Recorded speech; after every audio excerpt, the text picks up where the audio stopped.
नाज़रीन, जब सदर अयूब के बेटे गौहर अयूब को कराची मुस्लिम लीग की राब्ता कमेटी का चेयरमैन मुकर्रर किया गया तो ये अफवाह फैल गई कि इस तकरीरी के पर्दे में इस नौजवान को अगला सदारती इंतखाबात लड़ने की तरबियत दी जा रही है।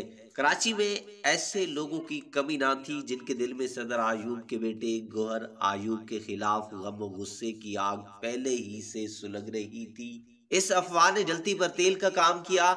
इस सूरत हाल का इल्म ना सदर अयूब को था न गौहर अयूब को, क्योंकि बेशतर सरकारी और सियासी इदारे उन दोनों की खुशामद और चापलूसी में लगे हुए थे।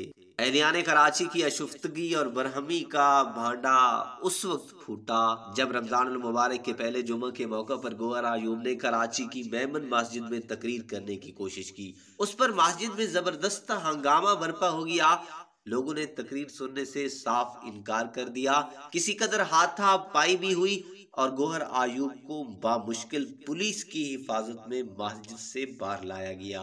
इस एहतजाजी वाक़े ने एक तरफ तो गौहर अयूब की बढ़ती हुई तवक्कुआत और ख्वाहिशात की बसात उलट दी, दूसरी जानिब सदर अयूब के इक़्तिदार की सीढ़ी के पैदान को भी झंझोड़ कर रख दिया। यूं भी इक़्तिदार की सीढ़ी के इस पैदान में पहले ही सी बहुत सी दरारें पड़ चुकी थी।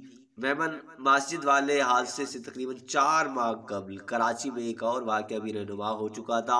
जुलाई 1967 में मादर मिल्लत मिस फातिमा जिन्ना की वफात पर कराची में लाखों शहरी उनके जनाजे में शामिल हुए। जुलूस के एक हिस्से ने सियासी रंग इख्तियार कर लिया।